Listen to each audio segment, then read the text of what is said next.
The leather CEO chair still smelled like his cologne, that obnoxious designer fragrance he started wearing after our Series B funding. I spun slowly, watching through the floor-to-ceiling windows as FBI agents escorted Nathan Cross out of the building we built together. His Italian suit looked less impressive in handcuffs. The employees we'd hired together, our work family, he used to call them, pressed against the glass walls of the conference room, recording everything on their phones. My newborn daughter slept peacefully in her carrier beside me, blissfully unaware that Mommy had just orchestrated the complete destruction of the man who tried to steal everything we built. But I should start from the beginning.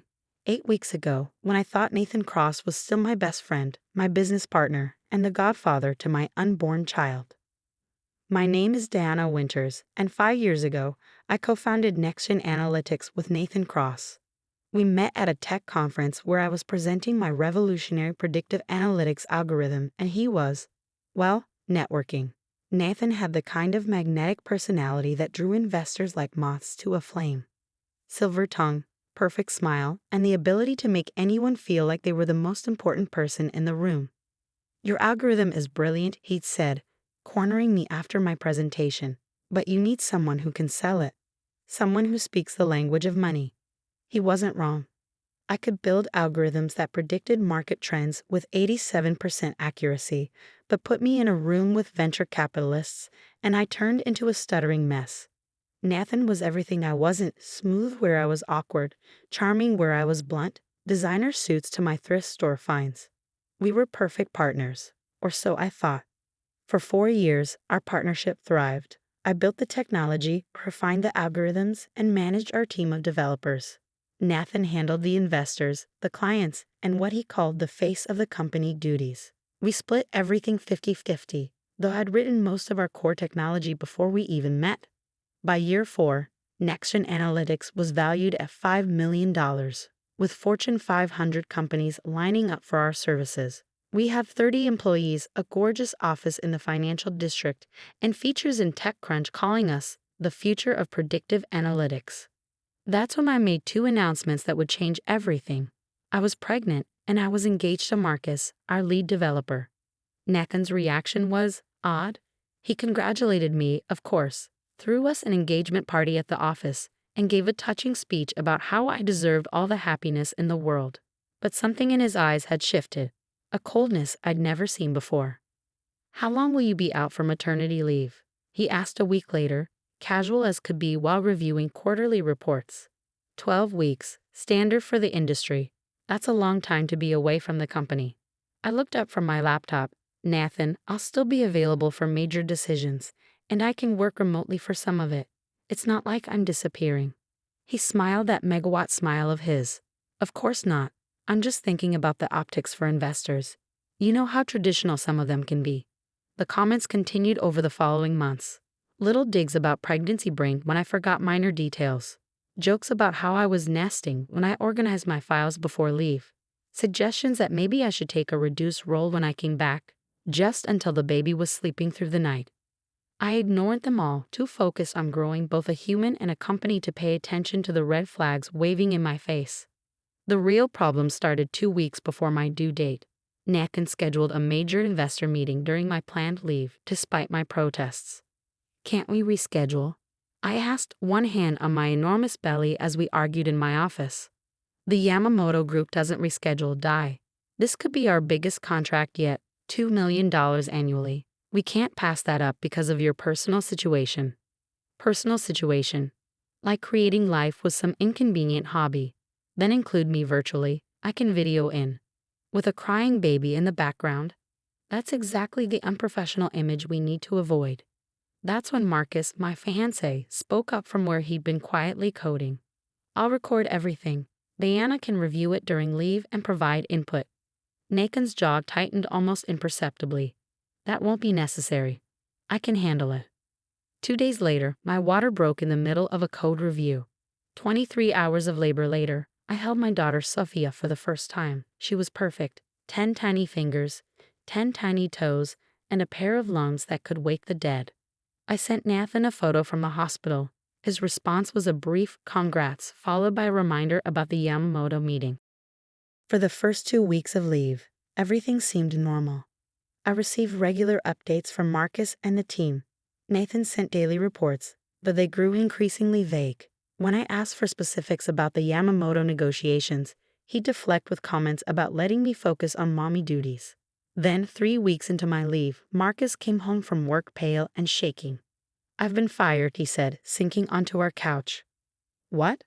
I shifted Sophia to one arm, reaching for him with the other. "That's impossible. You're our lead developer. Nathan can't fire you without my approval. He said you approved it via email.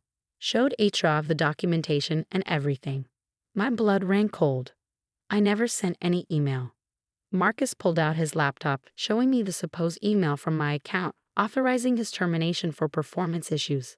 It was dated 2 days ago, when I'd been dealing with Sophia's first fever and hadn't checked emails at all. "This is forged," I said, my mind racing. "Nathan knows my writing style. This is too formal, and I never use double spaces after periods." "Diana." Marcus hesitated. "There's more. The team's been told you're not coming back, that you've decided to be a full-time mom, and Nathan's buying out your shares." I felt the room spin. "What?" He showed them paperwork. A buyout agreement for $500,000. $500,000. For my half of a $5 million company. For the algorithms I created, the technology I'd built, the years of 100-hour weeks I put in. "Get me my laptop," I said, my voice deadly calm. What I discovered over the next few hours made my stomach turn. Using my remote access. Thank God I never shared my admin credentials with Nathan. I found forged emails from my account to major clients, introducing Nathan as the new sole CEO.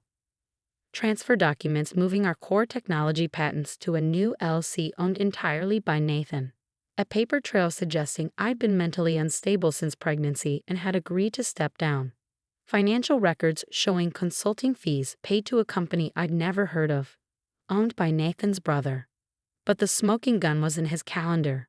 A meeting scheduled for Monday morning with our biggest investors to formalize the leadership transition and announce the exciting new direction for NextGen. He'd also changed the building access codes. My keycard had been deactivated. The passwords to our physical servers had been changed. He even removed my photos from the company website, replacing our co-founders page with his solo biography. Nathan Cross had stolen my company while I was recovering from childbirth. What he didn't know was that I built a backdoor into every single system we used. I taught him to sell, I told Marcus as I nursed Sophia with one hand and typed with the other. But I never taught him to code. For the next 48 hours, I worked like I hadn't since our startup days. While Sophia slept, I dug through every file, every email, every financial record.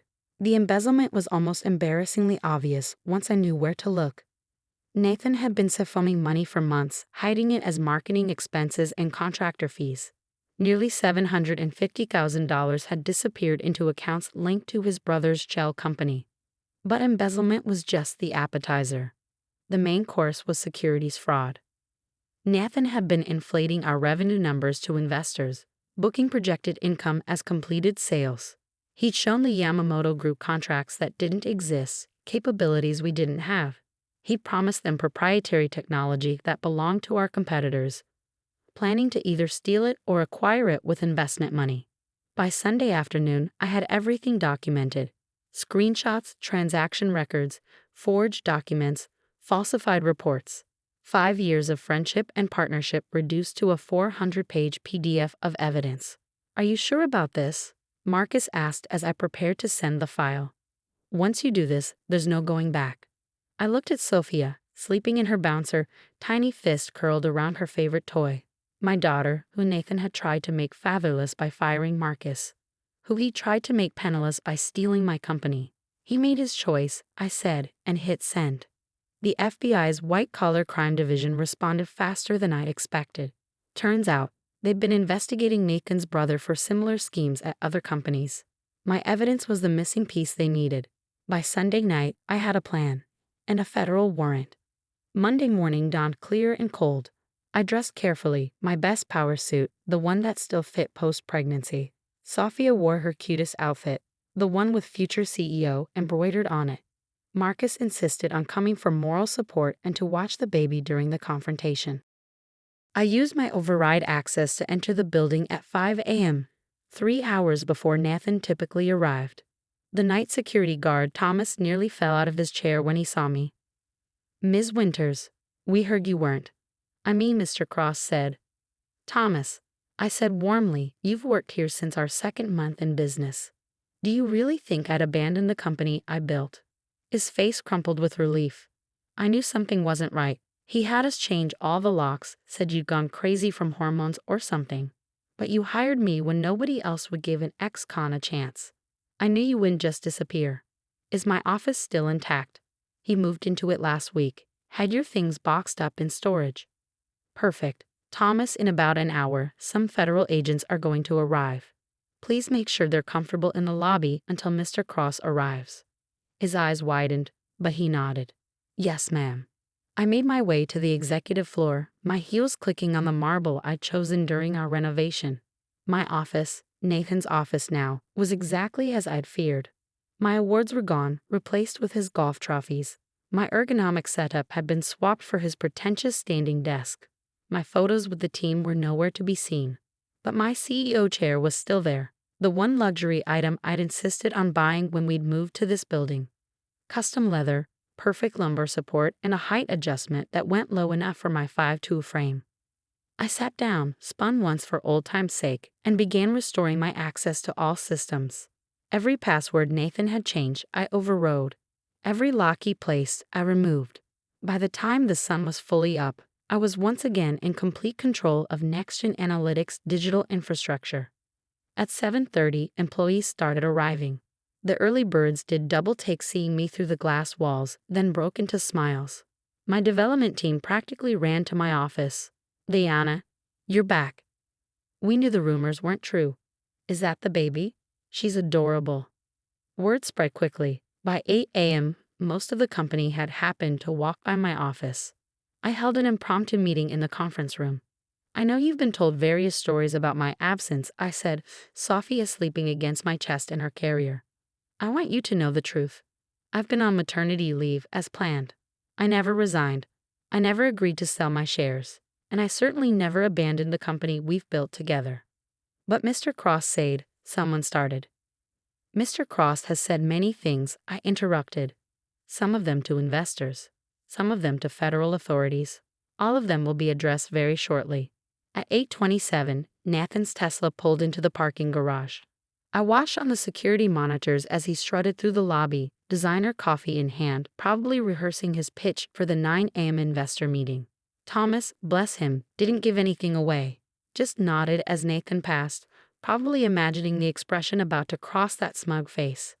The elevator dinged, footsteps in the hallway, the office door opened. Nathan Cross stood in the doorway of what he thought was his office, staring at me in his chair, with my baby sleeping peacefully beside me. "Diana?" His voice cracked. "What are you doing here?" "Working," I said simply. "It's my company after all." His face cycled through emotions: surprise, anger, fear, and finally, attempted charm. Sweetheart, you're confused. The doctor said you might have postpartum." "The only thing I have postpartum is rage, Nathan, and clarity, amazing clarity." He stepped forward, hands raised placatingly. "Let's discuss this privately. The investors will be here soon." "Oh, I can solve that meeting," I said, spinning slightly in my chair. "Sent them all a lovely email from your account explaining how you've been showing them fraudulent numbers. Attached some evidence too." They were very understanding. Shocked, but understanding. The color drained from his face. "You don't know what you're doing. You're emotional. The pregnancy." "Stop." My voice cut through his excuses like ice. "Stop talking about my pregnancy like it's a mental illness.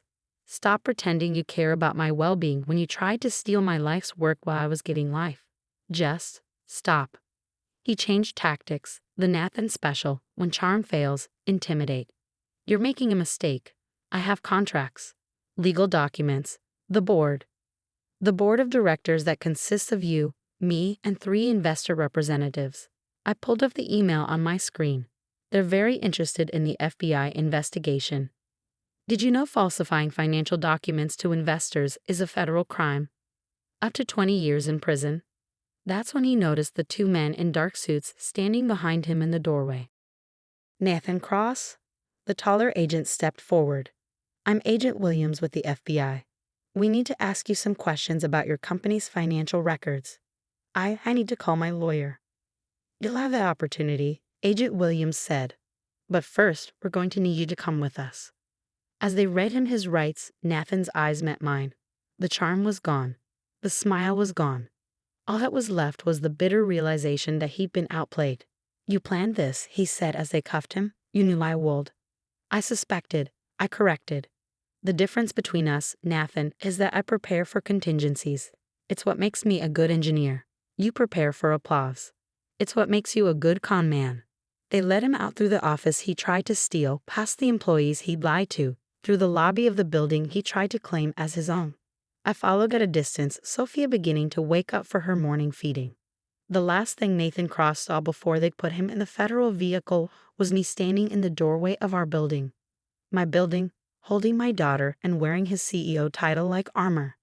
The next few weeks were a whirlwind of legal procedures, investor meetings, and damage control. Nathan was charged with embezzlement, wire fraud, and securities fraud. His brother was arrested 2 days later. The full extent of their scheme was staggering.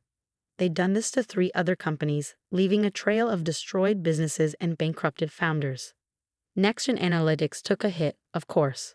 Some clients left, spooked by the scandal. But more stayed, impressed by how quickly we'd addressed the issue. The Yamamoto Group, furious at being lied to, gave us a chance to pitch our real capabilities. We won the contract, smaller than Nathan's fictional $2 million, but real and sustainable. Marcus was reinstated with a promotion and a raise. The employees who'd been laid off during Nathan's brief reign of terror were offered their jobs back. We implemented new financial controls, better oversight, and learning from my mistake. I never again gave anyone else access to critical systems. 6 months later, NextGen Analytics was valued at $8 million. Nathan Cross was sentenced to 12 years in federal prison. And Sophia? She learned to crawl in the office where her mother had learned never to trust too easily, never to let guard down completely, and never ever to underestimate a woman on maternity leave. Because we don't get pregnancy brain, we get pregnancy rage. And that rage, properly channeled, can take down any man stupid enough to mistake our creating life for weakness. My name is Diana Winters. I'm a mother, a CEO, and proof that the most dangerous person in any boardroom is the one who's been underestimated. Nathan Cross learned that the hard way, from his federal prison cell. I hope he remembers it every day for the next 12 years.